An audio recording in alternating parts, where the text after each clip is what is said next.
Udah bikin produk capek-capek di TikTok Shop, ternyata kagak laku. Terus harus diapain nih gitu. Gue yakin banyak di antara kalian seller pasti yang ya sempat gedek lah ya. Maksudnya sempat kesal, sempat nyoba berpikir itu bakal rame, ternyata itu gagal dan maksudnya nggak tahu harus ngapain. Ya jujur gue juga punya pengalaman kok tentang seperti itu, dan ada juga sih cara ngabisinnya gitu kan, ada juga cara survivalnya, dan ini mau gue share ke kalian. Tapi sebelum kita mulai, buat kalian yang baru nonton, jangan lupa buat klik tombol subscribe-nya dulu dan aktifin lonceng notifikasinya ya. Jadi gini ya, yang namanya gagal buat produk itu kalau buat pebisnis kata gue biasa lah ya. Justru gini, gue aneh kalau misalnya kalian jualan, kalian membuat produk dan kalian gak pernah gagal. Gila, jago banget lo. Tapi pertanyaan gue bingung, apakah bener-bener lu jago banget atau lu gak pernah bikin? Jadi lu jual punya orang yang udah laku terus, jadinya nggak pernah gagal. Karena kalau semua orang yang pernah bikin produk, gue yakin pasti ngalamin gagalnya gitu. Jadi kayak udah ngeriset, udah ngapain, kita udah ngelakuin all out deh, dari sisi kita udah maksimal, tapi tetap aja ternyata market atau pasar berkata lain gitu kan, ya mau gimana lagi gitu kan. Nah terus apa nih yang pernah gue alamin dan gimana solusinya gitu ya. Pertama adalah yang bisa lo lakuin adalah coba lo lihat dulu nih, evaluasi dulu kenapa, sebabnya mungkin produk yang lo harapkan itu nggak terlalu laku atau nggak selaku yang diharapkan. Jadi gini, jujur ya, ini pengalaman gue sendiri. Nah ini salah satu produk yang gue bikin, planner buat affiliate. Ini kalau misalnya dari ekspektasi gue, harapan gue, ini setinggi harapan orang tua guys. Setinggi harapan orang tua, serius. Udah, wah ini kayaknya gue yakin udah gacor deh gitu kan. Bahkan ini production cost-nya mahal. Jadi kalau lihat secara quality juga ini barangnya bagus banget gitu ya. Production cost-nya mahal, malah bisa dibilang secara production cost salah satu dari produk yang gue bikin ini yang paling mahal. Production cost paling mahal, pembuatan juga paling lama gitu kan.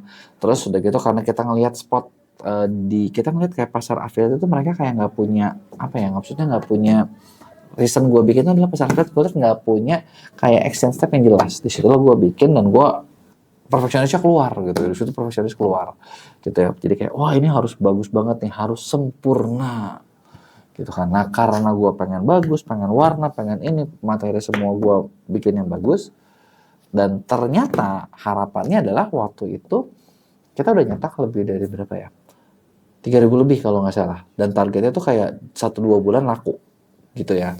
Kita udah siapin budget dan ternyata begitu di launch, jebret, terus ya laku sih. Tapi gue sih nggak bilang nggak laku banget ya, gue bilang laku gitu. Lo bisa lihat di TikTok Shop Affiliate Club itu penjualan cukup bagus. Tapi jujur kalau harapannya setinggi harapan orang tua, ekspektasinya iya ekspektasi teman-teman tongkrongan, tau gak? Yang kok jauh banget ya gitu ya, maksudnya gitu kan, jauh banget gitu dibandingin sebelum produk-produk sebelumnya yang pernah kita rilis dan itu jauh lebih laku gitu kan.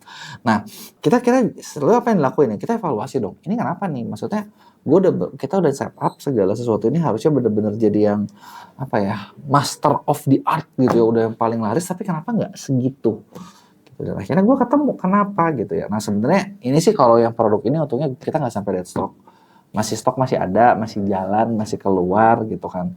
Cuman harapannya nggak setinggi itu gitu, karena gue nggak tahu kalau misalnya kalian mungkin ada yang ngalamin yang lebih sedih kan, mungkin sampai dead stock. Gue pernah loh pas lagi ada workshop, kita bikin training di MEA, terus itu ada ibu-ibu datang terus bilang, kok bantuin saya bisa nggak, kenapa, saya punya stok produk lumayan banyak. Emang kenapa Bu, stok produknya? Iya bentar lagi expired. Kapan? Bulan depan. Wah stok ibu boleh tahu ada berapa? Terus dia bilang 15 miliar. Gue langsung kayak oh shit, itu kayak bener-bener lu buang uang ke dalam toilet gitu loh, bener nggak? Gitu ya. Nah, apa yang harus dilakuin kalau misalnya terjadi kayak gitu? Satu, evaluasi dulu, ini kenapa nggak laku? Kalau kayak produk gua waktu itu, yang kita salah adalah planner itu kan sesuatu yang harusnya di launching dari, misalnya gini, kita mau ngejar 2025, itu mungkin dari Oktober, November, Desember. Nah, kita nge-launching di Desember gitu loh. Desember akhir gitu. Jadi kayak benar-benar waktu kita mepet. Itu adalah miss pertama gua. Jadi dari timing gitu ya. Nah, tapi ada juga yang gini. Kedua, nah misalnya nih, secara quality produk, kadang gini, kita suka berpikir kita pengen yang sempurna. Kayak gua tuh cuma berpikir sempurna. Apakah kesempurnaan itu yang dipengenin sama audiens? Belum tentu. Dan mungkin lo harus tahu kayak audiens itu, misalnya contoh gini, karena gue pengen sempurna, barangnya premium, jadi harganya mahal. Market gue otomatis lebih sedikit dong yang bisa beli dibandingin mungkin yang harganya lebih murah, barangnya lebih murah gitu kan. Nah, kalian juga di situ mungkin salahnya gue adalah kurang banyak riset kira-kira market yang banyak itu yang mana nih gitu. Nah, itu adalah sesuatu hal lagi yang mungkin perlu dipikirin. Jadi lo harus cari tahu nih, salah lo di mana. Apakah di timing, apakah di pricing, apakah di quality, atau jangan-jangan gini, penawarannya cocok nggak? Pasarnya ada nggak? Yang lebih sedih itu kalau paling stres itu gini, kalau di gue pasarnya gue tahu ada, permintaannya ada, kita bisa influence orang buat beli, gitu kan. Tapi miss kita adalah timing sama quality kita ketinggian, gitu ya. Nah, itu missnya kita, gitu ya. Nah, sekarang gini, gue pengen tanya, sekarang gini, kalian lihat kesalahan kalian di mana, gitu. Pasti ada deh yang salah-salah beberapa hal nih. Nah, salahnya ini, terus kita lanjut ke poin kedua. Lu udah ketemu salahnya, bisa nggak lu evaluasi, lu selamatin? Apakah lo di branding, repackaging, atau mau ngapain deh gitu. Gitu. Kalau misalnya contoh ya yang gue ya 2025 nggak masalah, nanti kita masukin aja buat 2026. Atau kalau cetakan berikutnya materi sudah ada, kita bakal downgrading quality, mungkin kita bakal bikin 2026 lebih murah, kita cuma spill sedikit dan kita jual lebih awal. Selesai. Itu tetap itu berarti kan bisa di repackaging, bisa di rebranding. Atau berikutnya bahkan kita cetakan berikutnya kita nggak usah pakai tahun. Ya kan? Sesimpel itu kita udah bisa gitu kan. Nah, itu adalah salah satu yang bisa dilakuin juga gitu ya. Nah, yang jadi masalah adalah lagi nih, yang perlu paling pertama adalah pasar lo ada demand-nya apa enggak. Kalau nggak ada demand-nya, udah, lo mau rebranding, repackaging nggak bisa. Kalau ada demand-nya, bisa diselamatin, di rebranding, repackaging, karena mungkin salah posisi, salah target gitu kan, itu kan bisa kan, gitu kan. Karena kadang sesimpel kayak gini, lo menargetkan sesuatu itu untuk A, ternyata A ini bukan pasar yang tepat, tapi barang ini masih bisa kepake. Kita targetin ke B, itu laku gitu loh. Itu butuh rebranding, butuh repackaging, gitu ya. Nah, kalau ini lo misalnya lihat bisa selamatin nggak? Aduh, nggak bisa, udah gini. Ya udah, cara ketiga apa coba? Bikin flash sale, bikin diskon besar-besaran. Ibarat kayak kalau main saham, lo udah beli harga ketinggian, modalnya nyangkut. Ya mau gimana lagi? Cut loss lah, bener nggak? Karena kalau misalnya kita mau paksa, oke, gue yakin tetap harga segini laku. Tapi kalau memang misalnya harga segitunya itu memang pasarnya nggak ada, yang ada uang kalian bakal mati, barang kalian bakal numpuk, lu nggak dapet apa-apa dan lu nggak bisa mulai sesuatu yang baru kan, bener nggak? Misalnya ternyata kalau modal lu cuma segitu-segitunya, gitu kan. Nah, ya lu cut loss, gitu. Cut loss dan nggak ada solusi lain. Atau misalnya bikin, dan nggak usah takut kayak buat bikin brand diskon atau flash sale, karena ya orang lain juga gitu kok. Gitu. Nah, atau misalnya gini, lu nggak mau itu bisa lakuin yang kedua, bikin bundling. Kalian punya produk yang laku nggak? Nah, produk laku, lu tempelin. Ini juga gue lakuin di sini. Dan ketika ditempel produk laku, lumayan keluar gitu loh. Keluar karena dipaket, jadi keluar, dan ketika keluar kan barangnya habis. Bener nggak? Yang penting kan barangnya habis, barangnya keluar, ya udah kita nggak pusing gitu kan. Meskipun, oh ya udahlah, untungnya jadi dikit gitu. Kalau misalnya di case yang gua, ini sih sebenarnya karena kita masih bisa untung, tapi untungnya nggak sebesar harapan gitu. Ya udahlah, tapi kan masih untung. Daripada nggak untung, bener nggak? Nah, atau yang keempat, lu bundlingin bisa. Lu bundlingin nggak bisa. Lu jadiin sebagai bonus atau hadiah. Ya, itu juga bisa jadiin sebagai bonus atau hadiah gitu loh. Ya udah, misalnya kalau beli 5 juta atau beli 10 juta gratis barang ini seharga segini, barangnya nggak boleh diturunin harganya, dibuat eksklusif gitu, dibuat eksklusif jadinya ya kan namanya juga bonus ya, bonusnya lumayan aja kan ketika keluar gitu. Nah, atau berikutnya kalian juga bisa jadiin misalnya sebagai giveaway, misalnya buat di live streaming, buat pemancing, buat apa gitu kan. Itu kan sebagai giveaway sesuatu yang value-nya tinggi dan orang tahu bisa dapetin gratis, ya mirip sih sama bonus ya, tapi kan itu bisa datangin gimmick, bisa buat datangin traffic kan, bener nggak?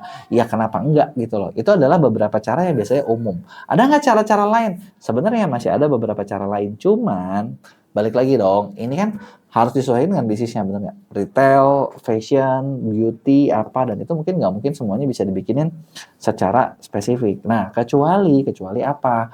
Buat lo yang misalnya mau dibikin strategi spesifik, nah gua di Skill School bikin satu program pendampingan ordal namanya. Jadi kita udah siapin konsultan buat ngebantuin. Kita siapin konsultan buat ngebantuin bisnis kalian, khususnya di TikTok Shop, mulai dari kayak market lu siapa, targetnya siapa, lawannya siapa, harusnya kayak gimana. Nah, ini kita bakal bikinin kayak strateginya, plannya, caranya gitu kan.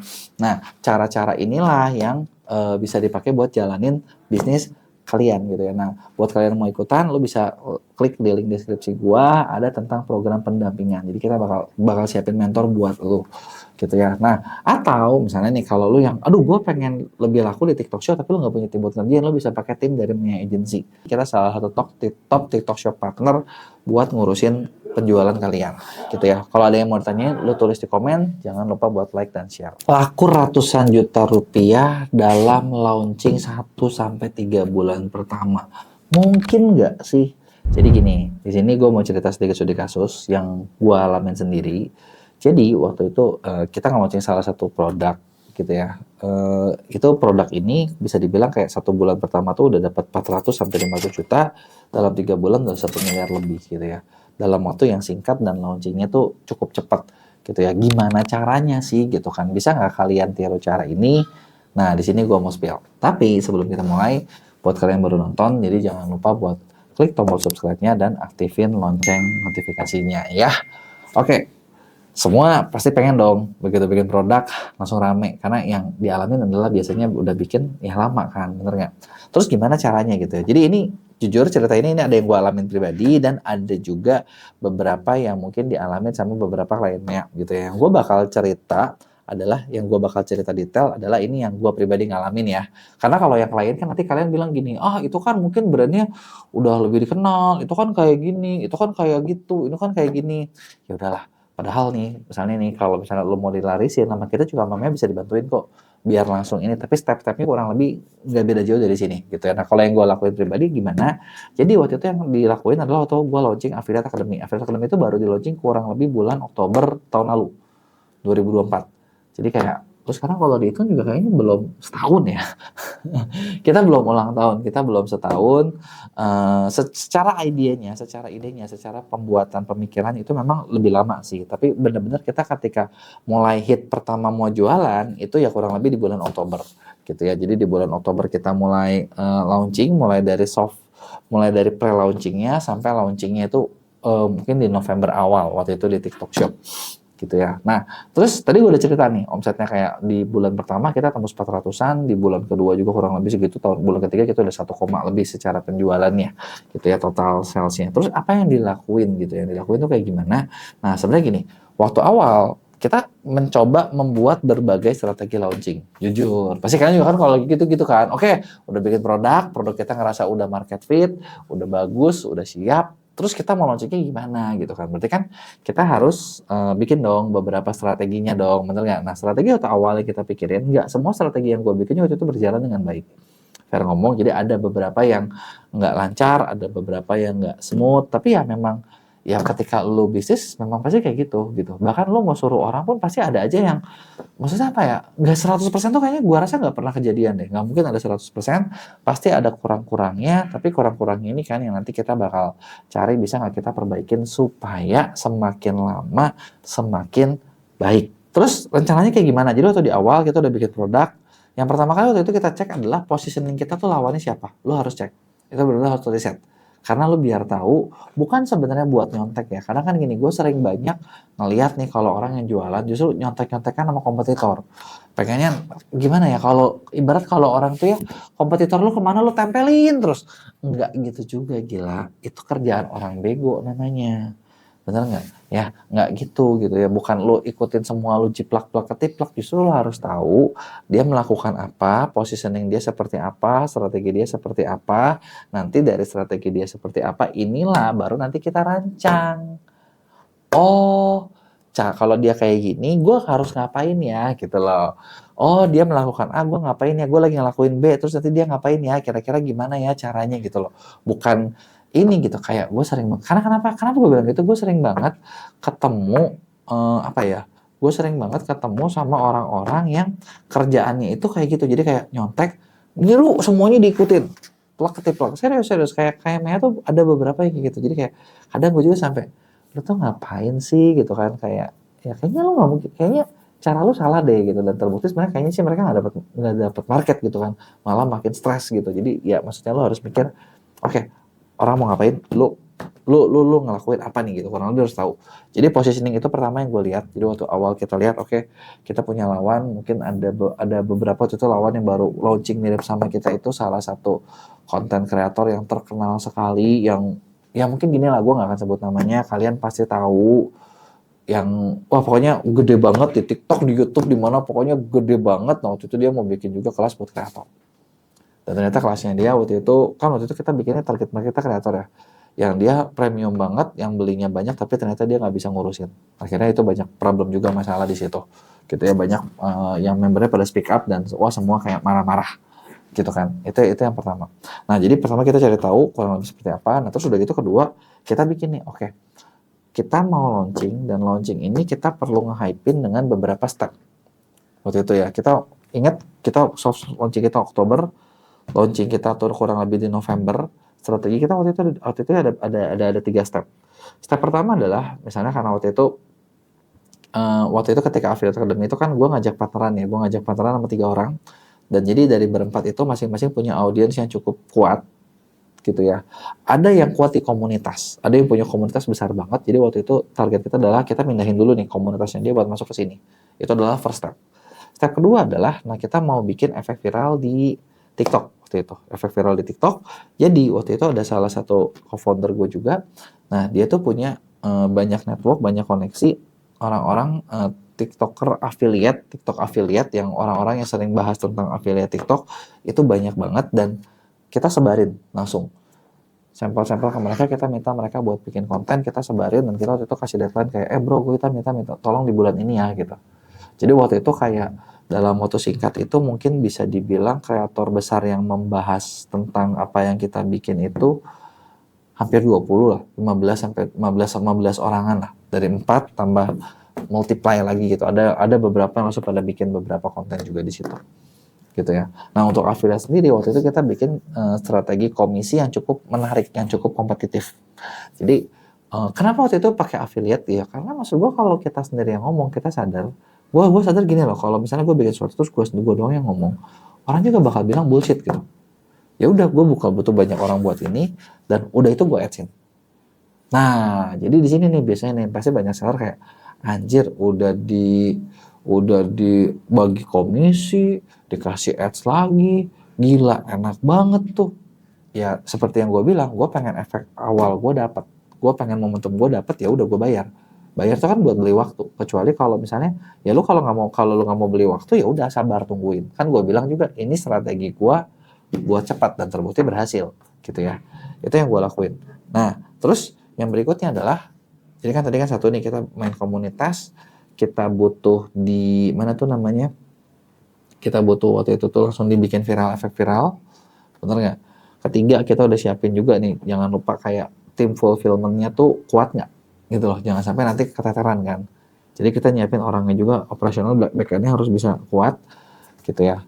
Nah terus yang berikutnya adalah kita waktu itu dari bulan November kita udah punya target, oke, dalam waktu 3 bulan kita perlu bikin event perdana, eventnya targetnya 500 orang. Wah, ambisius kan, maksud gua kan. Nah, itulah yang kita bikin gitu ya. Jadi dari bulan dari bulan Oktober, November, Oktober akhir itu kan mulai dari komunitas, November mulai TikTok Shop, Desember itu masih mulai jalan, Januari berarti di bulan ketiga kita justru udah mulai ngarahin kayak, yuk kita mau ada gathering pertama. Jadi dalam waktu yang super singkat, dan di Februari itu kejadian 500 orang datang gitu kan. Nah, kenapa waktu itu gue pengen bikin sampai event seperti itu? Karena dari situ after eventnya gue tambah ke publikasi media. Nah, publikasi media masuk. Nah, setelah itu kita amplified lagi gitu loh dari konten-kontennya, dan ternyata akhirnya terbukti. Dengan kayak gitu gue menimbulkan pasar gue sendiri. Pasarnya dapat, penjualannya stabil. Sekarang bisa dibilang apakah kita masih harus kayak nyebarin di kreator sebanyak kayak dulu? Enggak. Terus apakah misalnya gue bikin event, ya mungkin event kita tahun ini mungkin bakal bikin lagi sih gitu kan. Tapi maksud gue udah mulai banyak orang-orang yang akhirnya UGC-nya terbentuk.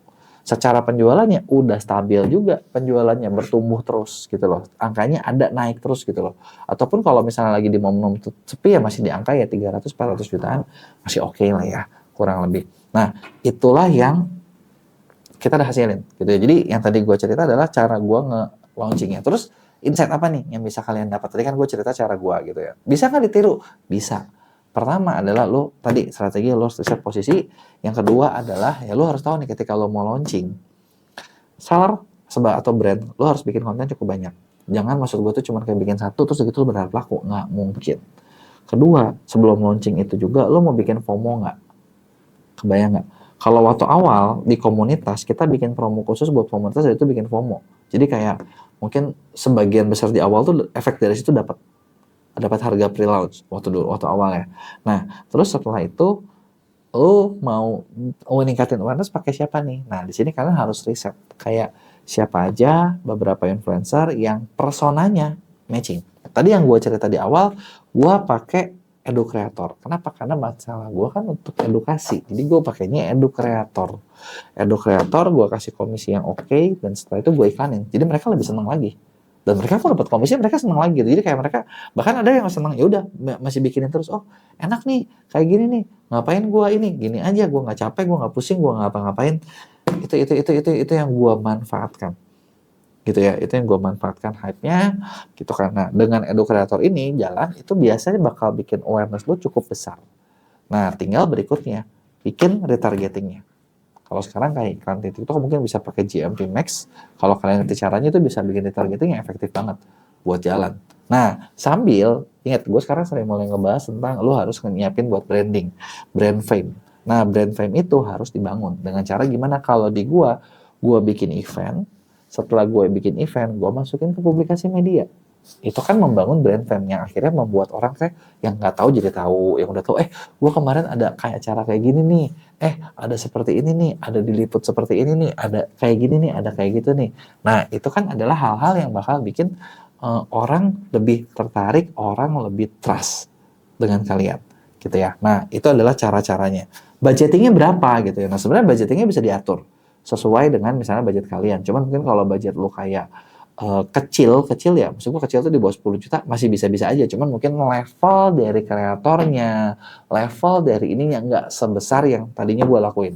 Yang gue lakuin cukup masif, yang gue lakuin cukup besar, tapi dihitung-hitung kemarin kita malah nggak rugi juga, gitu. Kita nggak rugi, kita masih untung kok, gitu. Kita masih untung, bahkan kita bikin event aja kemarin 500 orang, itu kita nggak rugi, gitu. Kita nggak rugi, kita masih untung, masih ada untung dikit lah, gitu. Ibaratnya kayak kita yang ngurusin, yang co-foundernya misalnya bisa pas lagi itu kita ngurusin bikin acara, kita masih bisa dapat nginep di hotel enak, masih bisa makan-makan, masih apa. Profit sisanya udah tipis tapi ya udah nggak apa-apa gitu loh. Profit eventnya masih tipis tapi kan nggak nombok. Tapi kan gue efek semuanya dapat gitu loh. Itu kan yang gue kejar gitu kan. Nah itu tadi yang gue bisa bilangin. Terus kalau gitu bisa kalau kerja sendiri ya bisa aja. Kalau lu punya network untuk semuanya. Kalau misalnya lu ngerasa kayak, aduh, gue pengen nih brand gue digituin, produk gue digituin, tapi gue nggak punya network, lu bisa kerja sama kita di Mia Agency. Gitu. Jadi kita punya cukup banyak kreator, kayak sekarang itu agensi itu MCN, di level MCN kita masuk salah satu level top MCN gitu. Kalau nggak salah di bulan terakhir kita masuk ranking 1 gitu ya. Nah tapi ya ranking namanya berubah-berubah ya, jadi kreator kita banyak, kita bisa sesuai nih kira-kira lu mau pakainya sama siapa gitu loh, bikinnya kayak gimana gitu kan, konsepnya seperti apa. Nah kita bisa aturin semuanya buat launching produk kalian biar bisa smooth dan penjualannya bisa laris. Ya kurang lebih kayak gitu. Kalau ada yang mau tulis di komen. Jangan lupa buat like dan share. Ada nggak sih tanda-tanda kalau kamu bakal sukses atau gagal ketika jadi seller online atau seller Shopee nih khususnya? Gue dari dulu sering belajar kalau ternyata sukses itu ada polanya, gagal juga ada polanya. Jadi gini, kalau misalnya lu masuk ke pola gagal gitu ya, biasanya apapun yang kita kerjain makin lama bakal makin hancur, turun, jelek dan lain sebagainya. Dan sama juga nih dengan pola sukses. Nah di video ini gue mau spill ke kalian apa aja sih tanda-tanda di mana lu bakal jadi seller sukses. Nah gue tahu dari mana emangnya gitu kan, gue tahu lu pasti nanya seperti itu kan. Ya sekarang gini, gue jual di Shopee dari 2015, terus dari 2020 akhir tepatnya kita di Mea mulai ngerjain seller Shopee, dan sampai sekarang kayaknya udah lebih dari 3.000 atau entah 5.000 seller yang udah kita tanganin. Kenapa banyak banget? Memang klien aktif kita tuh sebulan bisa 200 sampai 300, dan lu udah jalan 5 tahun. Ada yang perpanjang, memang banyak yang perpanjang, ada juga yang baru. Jadi lu hitung lah ya. Karena mana gue tahu, karena gue udah lihat dari banyak banget tanda-tandanya dan gue mau bagiin ke kalian. Tapi sebelum kita mulai, buat kalian yang baru nonton, jangan lupa buat klik tombol subscribe-nya dan aktifin lonceng notifikasinya ya. Jadi tanda apa aja nih? Ya kita nggak akan bahas tanda gagal, kita bakal bahas tanda sukses kali ini ya. Nah, tanda apa aja nih yang lu perlu, kalau lu punya ini berarti lu bakal jadi seller sukses nih. Yang pertama adalah ketika lu bisa melihat dengan baik atau dengan jelas apa sih kira-kira yang dibutuhin market. Gue sering banget ketemu seller yang ketika mereka lagi jualan barang atau ketika misalnya mereka lagi masuk ke MEA, mereka tuh bilangnya gini, gue punya barang, pokoknya ini barang bagus banget, ini tuh beda dari yang lain, ini tuh seperti ini, dan gue yakin ini pasti laku. Dan faktanya, tidak laku. Kok bisa? Terus udah gitu nggak laku, nanti mereka nyalahin. Gimana sih kalian tuh? Ini tuh barang bagus banget. Lu pegang deh. Bahannya aja kalau fashion ya, bahannya itu gila lembut banget. Bandingin sama yang pasaran jelek-jelek. Tapi kenapa ini nggak laku? Ya pertanyaannya adalah ya seperti tadi. Apakah lo bisa lihat nggak kebutuhan market lo apa? Contoh, sekarang kalian ngerti nggak sih sekarang tuh kita kayaknya lagi isunya tuh kayak banyak PHK, daya beli menurun dan lain sebagainya. Apakah barang yang premium tetap bakal dibeli? Nah, itu kan jadi tanda tanya, bener nggak? Ya sebenarnya kalau diperhatiin yang premium, kalau yang premiumnya sekalian ya mungkin tetap laku. Karena mungkin generasi kalangan atas nggak terpengaruh.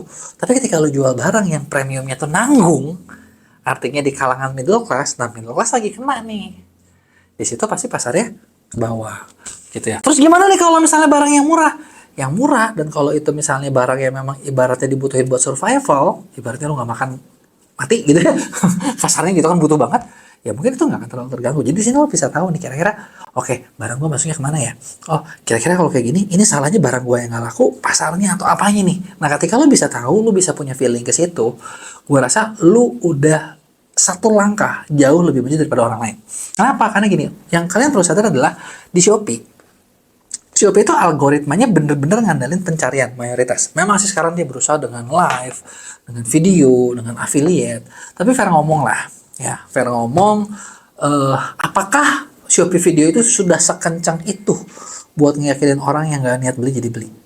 Gue rasa enggak loh. Karena penontonnya, ya bukan kan ibaratnya gini lah, kalau kita lagi gabut, kayaknya jarang banget ya orang buka Shopee lagi gabut terus buat lihat Shopee video gitu loh. Itu sesuatu yang jarang banget. Mereka mungkin bakal buka Instagram, Facebook, TikTok, YouTube gitu loh. Itu yang lebih umum gitu loh dilihat sama orang gitu ya. Jadi ya karena algoritmanya pencarian, jadi lo harus tahu nih kira-kira barang apa yang lagi bakal dicari, barang apa yang tetap bakal dicari, yang dimana ketika lo bisa jual itu ya lo punya kelebihan dibandingin yang lain.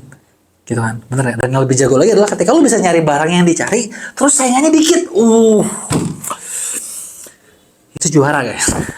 Itu juara banget gitu ya. Nah terus yang kedua adalah ketika kamu bisa memperhatiin detail hal-hal teknis yang itu tuh kayak masa sih hal sepele gini ngaruh banyak. Ternyata hal sepele itu penting. Hal teknis tuh kayak gimana? Contoh, kita ngomongin kalau lu jual produk di online, itu kan berarti kan SKU-nya seperti apa, fotonya kayak gimana, gambarnya kayak gimana, deskripsinya seperti apa, judulnya seperti apa, gimana cara kita persuasinya, gimana cara kita balas ulasan, gimana cara kita balas chat, gimana cara kita nempatin banner, dan lain sebagainya. Ini hal-hal yang gue tahu kayak aduh gila, receh banget deh gitu. Masa sih gue mau jadi pebisnis harus ngurusin sedetail itu urusan admin kali. Dan masalahnya adalah ketika lu ngemercain 100% ke admin, ibarat gini, lu lagi mau jualan offline, terus toko lu, yang harusnya kelihatan bagus, terserah kalian mau apa, kelihatan bagus, megah, gagah, atau mau kelihatan yaudah lo gue mau down to earth aja, barang-barang gue murah, jadi biar orang-orang nggak berani masuk gitu kan, terserah. Tapi ketika apakah lo mau konsep seperti itu, lo mau percayakan ke dalam tanda kutip nih ya, kalau lo ngomong sama admin, ibarat gini, lo mau bangun rumah, oke, lo mau bangun rumah dan lo bukan cari arsitek, lu bukan cari orang yang ngerti tentang masangnya, tapi lu cari tukang bangunan. Terus kita bilang sama tukang bangunan, Mang, ini gue mau bikin toko, gimana Mang bangunan aja deh, lu bikin sebagus yang lu kepikiran. Apa sih yang lu bakal dapet? Gue rasa kayaknya susah deh buat dapet yang bagus, bener gak? Bukan berarti tukang bangunannya gak jago, bukan, tapi memang bukan speknya ke situ gitu loh. Kalau mau tuh lu pakai arsitek dulu, arsitek nanti gambarin segala macam, lu suka apa enggak, udah lu suka ya pokoknya mau direvisi berkali-kali sampai akhirnya suka baru wujudin. Itulah yang efektif, bukan lu jadi nanti lu hancurin gitu kan. Nah, yang berikutnya, yang ketiga adalah tanda-tanda lu bakal sukses adalah ketika lu tahu, lu bisa menemukan dari mana lu bisa dapetin pengunjung ke toko. Karena gini, sumber traffic itu banyak di Shopee. Lu bisa main search tadi gue bilang, lu bisa main Shopee video, lu bisa main live, lu bisa main apapun. Bahkan ketika lu ngomongin search aja, pencarian aja, keyword satu item itu bisa lu pasang 10 keyword. Keyword mana nih yang untung, keyword mana nih yang nggak untung, iklan mana nih yang bagus. Kalau lu mau cari kreator, siapa nih yang kira-kira kalau dia ngomong tuh membantu meyakinkan orang. Nah, hal-hal seperti itu kalau lu bisa feel, lu dapat spotnya seperti apa gitu ya, lu bisa tahu gimana caranya, itu kan lu bisa sukses. Tapi kalau misalnya lu ketika ditanya, oke, yang pertama gue ngerti, ya kan, tadi yang gue tanya simple, oke, gue harus mencari produk yang laris, oke.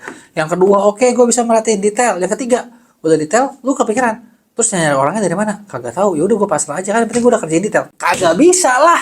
Ya kan itu semua harus nyambung. Kebayang gak lu harus bisa tahu gimana caranya lu nyari orang sesuai sama produk lu. Bahkan sekarang ya kalau gue perhatiin ya di mau di berbagai macam sosmed dan lain sebagainya, kita itu lagi mulai lebih apa ya, terutama ini mulai dari Google nih. SEO sekarang itu bukan jumlah klik lagi yang penting, tapi yang penting adalah intentionalnya, kemungkinan orang buat belinya gimana caranya biar lu diomongin dan lu mau dibeli, lu terrekomendasikan. Itu adalah the next levelnya gitu loh. Itu yang sekarang lagi digarap. Jadi lu bisa nggak nih dapetin traffic, lu bisa nggak nih dapet keyword apa nih yang bagus, lu bisa nggak nih dapetin lain sebagainya. Nah ketika lu bisa lebih maju. Nah yang berikutnya, oke, lu udah bisa cari barang, lu udah bisa nge-spot detailnya, lu udah bisa nyari trafficnya. Yang berikutnya adalah lu bisa nggak ngatur tim lu, ngatur production lu, supaya ketika lu dapat order yang banyak, itu lu bisa handle. Gitu. Karena gini, order banyak itu harusnya tuh bisa jadi bukan cuma berkat, tapi bisa jadi kutuk. Kenapa gue bilang kayak gitu? Kita di MEA, kita udah banyak banget ngalamin. Kita bantuin seller, kita bantuin UMKM yang omset dari kecil terus mendadak jadi gede gitu ya, bisa ratusan juta, bisa miliaran. Dan lu tau gak sih, maksudnya gini sih, gue tahu sih memang seller atau UMKM itu nggak semuanya orang yang fair dalam bisnis ya. Ini gue ngomong faktanya apa adanya gitu ya. Kita cukup banyak nemuin kayak seller-seller yang dari omset 100 juta, tahu-tahu udah 1 miliar, udah perjanjian, kita bagi hasil sekian, terus begitu udah nyampe 1 miliar, aduh profit saya nggak cukup, gini gitu, maksa minta nego, gimana caranya biar pokoknya nggak mau bayar gitu kan. Yang artinya sebenarnya orangnya nggak fair ya.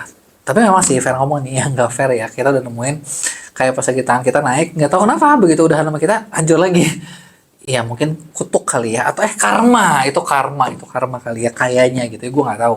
Dan gue tidak pernah mendoakan yang jelek sebenarnya. Nah tapi yang gue sering temuin lagi adalah banyak seller-seller yang dari kecil ketika ditangani sama kita jadi besar. Nah seller-seller ini sendiri itu tuh nggak siap dengan timnya. Jadi misalnya nih, mereka tahu-tahu order naik 3 kali lipat, mereka nggak bisa fulfill, nggak bisa kirim. Yang jadi masalah apa? Akunnya pelanggaran. Nah nanti udah pelanggaran, pembatasan traffic, omsetnya turun. Jadi lebih rendah dari sebelumnya. Makanya yang berikutnya adalah lu bisa nggak membesar dan mengecil dengan cepat. Nah kenapa gue bilang membesar dan mengecil dengan cepat? Ini satu hal yang penting. Karena di zaman sekarang, tahu-tahu lu bisa tahu produk kalian viral rame. Dalam waktu singkat lu harus bisa, pokoknya order produksi cepat ngejar. Tapi apakah produksi ngejar itu lu harus kerja terus-terusan? Belum tentu.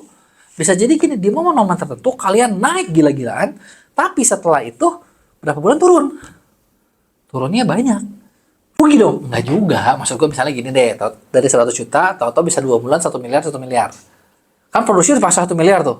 Nah ketika lo mau ngedain, ternyata di bulan berikutnya turun jadi 250 juta karena momennya lewat. Nah, tapi apakah itu rugi? Ya nggak juga, tetap di atas 200 juta, 100 juta kan, ataupun jadi cuma 110 juta, tetap di atas kan, tetap lebih baik kan. Dan lo udah pernah ngalamin untung si 1 miliar per bulan itu. Nah kurang lebih tuh lu harus bisa kayak gitu. Ketika lu siap, lu bisa jalan. Tapi ketika lu nggak siap, nah disitulah lu bisa jadi ya bisnis lu terhambat.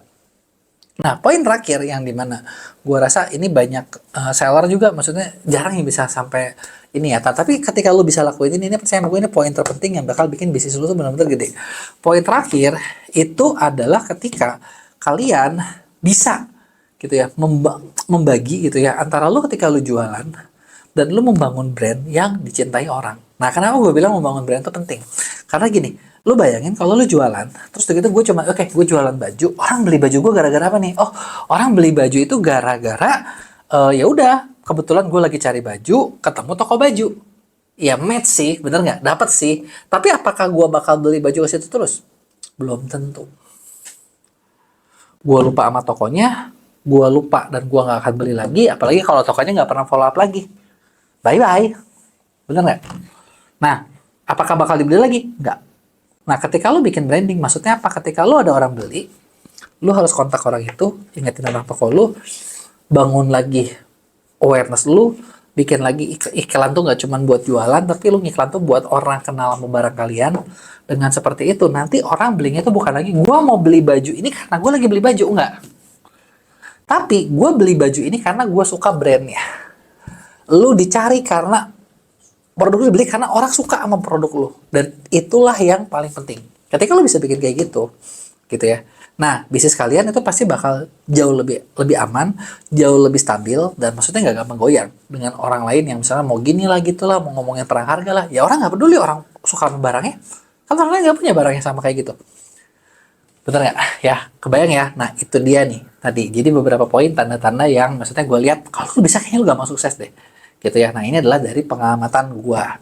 Gitu ya. Nah, sekarang gini, gue mau tahu pendapat kalian. Dari poin-poin yang gue bahas, ada nggak yang udah lu lakuin?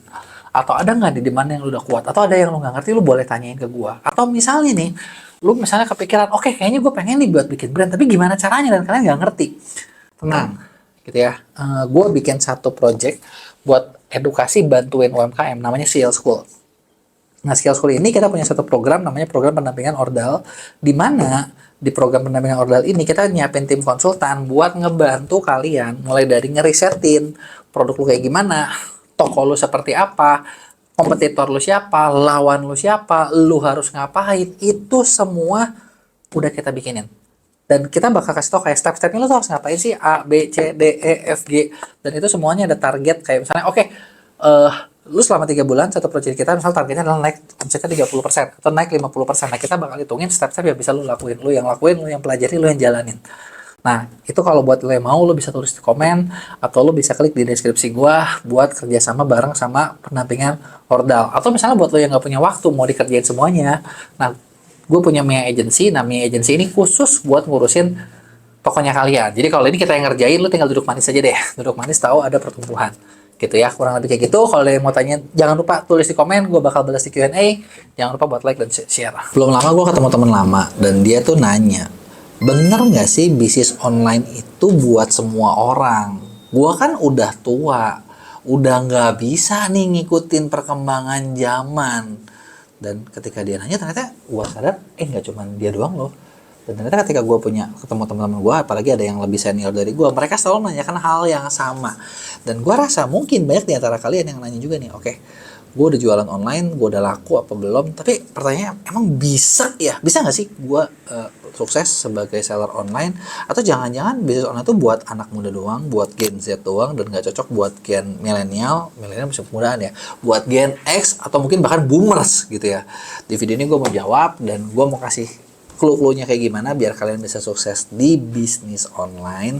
Tapi sebelum kita mulai, buat kalian yang baru nonton, jangan lupa buat lu klik tombol subscribe-nya dan aktifin lonceng notifikasinya ya. Dan jawabannya adalah, sebenarnya gini sih, kalau ditanya bisnis online bisa buat semua orang atau enggak, jawabannya ya bisa iya, bisa enggak. Kenapa gue bilang gitu? Karena gini, iya buat kalian yang udah siap buat jalanin, buat lu terus maju, buat lu jangan pantang menyerah, dan lu paham nih, lu bisa punya budget berapa dan gimana caranya buat jalan. Tapi enggak juga nih kalau misalnya lu nggak siap dengan semua itu. Maksudnya gimana sih? Maksudnya gini. Maksudnya adalah sebenarnya gini, kalau lu tanya bisnis online bisa buat semua orang atau enggak, sebenarnya pertanyaan bakal gue balik. Menurut lo yang namanya bisnis, apakah bisa buat semua orang atau enggak? Karena gini, mungkin banyak banget kayak orang yang di luar yang ngomong kayak misalnya banyak coach yang, wah semua orang tuh bisa sukses, semua orang tuh bisa bisnis, semua orang tuh bisa gini gitu. Tapi faktanya, enggak men, enggak gitu. Kenapa? Karena faktanya gue bakal ada bahas beberapa hal. Karena gini, kita sedari kecil, apalagi di Indonesia, itu nggak pernah dilatih, nggak pernah dipersiapkan buat punya bisnis. Tapi kita dipersiapkan buat kerja. Ya kan, kayak sekolah tuh ngajarin lo kayak gitu. Jadi kayak dari TK, SD, SMP, SMA, kuliah, udah kuliah lu cari kerja. Ada yang salah nggak? Nggak ada yang salah, sama sekali, itu fine. Bener nggak? Nah, ketika lo mulai bisnis, itu adalah mulai sesuatu yang bener-bener kayak apa ya, mencoba sesuatu yang beda. Dan di sini yang dibutuhkan tuh sebenarnya ada beberapa hal. gitu ya.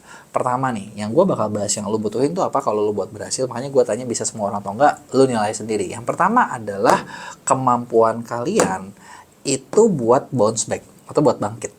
Kenapa gue bilang kemampuan kalian buat bounce back atau buat bangkit? Karena jawabannya adalah nggak mungkin lu langsung berhasil di percobaan pertama. Yang artinya ketika kalian mencoba, 99% pasti gagal. Tapi kok ada 1% yang bisa berhasil? Ya memang ada juga yang namanya beginner's luck. Tapi itu cuma 1%, biasanya nggak banyak tuh, gitu ya. Dan beginner's luck itu nggak bisa diulangi kembali, karena ya memang lu lagi hoki aja. Yang namanya hoki kan nggak mungkin datang terus-terusan dong, bener nggak? Iya dong, sama kayak judi, kadang menang, kadang kalah. Tapi jangan berjudi, karena berjudi 90% pasti kalah ujung-ujungnya ya. Dan karena gue bilang itu, makanya kemampuan paling pertama buat lu berhasil dalam bisnis, mau bisnis online juga sama, adalah lu pasti harus nyoba, lu pasti harus jatuh, lu bisa bangun nggak? Gitu kan. Makanya salah satu kesiapan pertama adalah kalau lu mau siap buat mulai bisnis online, gue nggak bilang bisnis online itu tanpa modal ya. Gue bakal bilang ini kan bisnis ya, jualan online itu bisnis ya. Beda kalau lu jadi kreator, itu beda ya. Kalau bisnis itu lu punya nggak modal buat mulai lagi? Bener nggak? Kalau orang-orang yang punya privilege, mau jatuh 10 kali dia bisa bangkit 20 kali. Dananya tebel. Tapi kalau yang nggak punya privilege, lu jatuh 1 kali terjerembab. Jangan jadinya ya. Tapi maksud gue gini lah, kalau kalian gitu, oke. Yang kedua, apalagi nih? Yang kedua adalah lu sebenarnya harus bisa kemampuan skillnya, lu harus bisa ngitung yang namanya kemungkinan. Kemungkinannya gimana? Probability-nya tinggi apa rendah? Kalaupun probability yang tinggi, kadang biasanya gini, ketika orang mau mulai bisnis, kita tuh selalu melihat dengan sudut pandang positif. Justru kadang ketika lu mau mulai, lu lihat jangan dari sudut pandang positif, negatifnya seperti apa. Gitu ya. Nah, terus yang kedua, yang ketika lu, misalnya ketika mulai bisnis nih, kenapa gue bilang bisnis online itu bisa jadi cocok atau enggak? Karena gini, apapun yang lu pelajari, semua hal teoritis yang lu pelajari, pada waktu prakteknya, hal-hal itu mungkin nggak sesuai teori, bahkan itu melenceng. Nah, lu bisa nggak membiasakan kemampuan apa yang lu bisa supaya lu ketika lagi melenceng itu nggak jauh-jauh amat.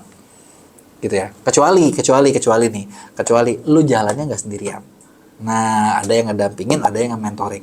Ibarat gini deh, misalnya kita punya program di Skill School, itu kita punya program buat program pendampingan. Itu salah satu program yang ngebantu kalian, yang kalau kalian buta banget, karena ada mentor yang ngedampingin. Jadi ketika kita udah bikin ini mapnya, lu tuh buat nyampe omset 100 juta harus kayak gini. Ketika kita ngasih arahan, mungkin aja lu jatuh. Kita aja ngomong, gue bakal fair ngomong, mungkin aja lu jatuh salah nih, meleset. Tapi karena ada yang ininya, kita bisa kasih tau, lu kalau kayak gini, langkah berikutnya adalah lu ngelakuin B, C, D, E, F, G. Gitu ya. Kalau lu sendiri, biasanya orang begitu udah belajarnya A, praktiknya beda. Kan kayak lu bayangin, lu udah belajar nih buat ujian, udah belajar nih dari pagi sampai malam, pelajaran yang lu pelajari matematika. Soalnya bahasa Inggris semua. Itu kan udah kayak, apa? Kok beda gitu kan, kok nggak siap gitu kan. Nah, itu dia nih. Gitu ya. Siap nggak lo buat kayak gitu? Karena kalau lo siap, lo bisa. Kalau lo nggak siap, ya mungkin bisa juga sih. Tapi lo harus cari mentor lah ya, cari pendamping lah ya. Lo bisa bareng sama kita deh, biar minimal lo nggak shock amat gitu ya. Terus sudah kita yang berikutnya adalah lo perlu juga siap buat mental dan finansial. Kenapa mental dan finansial itu penting? Karena kadang ketika kita udah mencoba membuat sesuatu, kita yakin itu sesuatu itu benar, terus ternyata itu terjadi. Kadang tekanannya di mental loh. Benar gak sih? Memang sih kayak kita nggak kerasa rugi kayak dipukul, nggak. Tapi sesimpel gini, lu udah yakin produk yang lu bikin ini laku, lu udah keluarin uang lu di situ, udah lu stok, ternyata nggak laku. Itu kan kayak, damn, tiap gue lihat barang sakit banget gitu. Terus udah gitu, ternyata duitnya adalah duit makan gitu kan, yang lo jadi mau makan jadi susah gitu kan. Aduh, itu kayaknya agak nggak enak gitu, bener nggak ya? Nah, kemudian yang perlu lo siapin adalah ya lo juga mungkin perlu referensi banyak hal gitu dalam ngadepin masalah. Jadi kayak kalau gue ngadepin apa, solusinya gimana, kalau gue lagi kemana, solusinya gimana. Sebenarnya memang sih kayak zaman sekarang tuh jauh lebih enak dibandingin zaman dulu lah. Zaman dulu kan lo kalau apa sendiri nyari temen yang harus ditanyanya susah, kadang temen juga yang itu belum tentu mau sharing bawa apa gitu kan.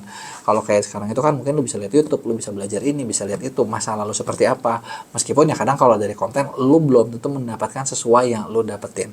Makanya seperti yang gue bilang kan, kayak program-program kayak pendampingan yang seperti itu tuh ngebantu banget buat seller. Ibarat apa, lu punya konsultan konsultan ya lu minimal ada jarang bareng.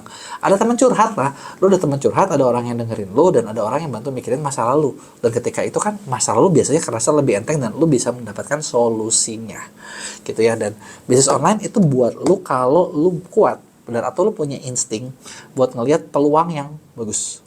Ketika lu punya insting itu bagus, ya udah, bisnis online cocok buat lu karena itu bakal bikin bisnis lu ya cepet naik gitu kan. Lu punya instingnya, feelingnya so good gitu ya, feeling so good, ya udah hajar aja gitu kan. Itu kan bisa bikin oke gitu ya. Nah, jadi pertanyaannya sebenarnya bukan gua nanya nih apakah bisnis online buat semua orang. Gua mau nanya sama kalian, bisnis online kalau menurut seperti itu buat berhasilnya buat lu apa bukan? Kasih tahu sama gua di komen, lu ngerasa cocok apa enggak, atau poin mana yang menurut lu aduh gila ini paling berat.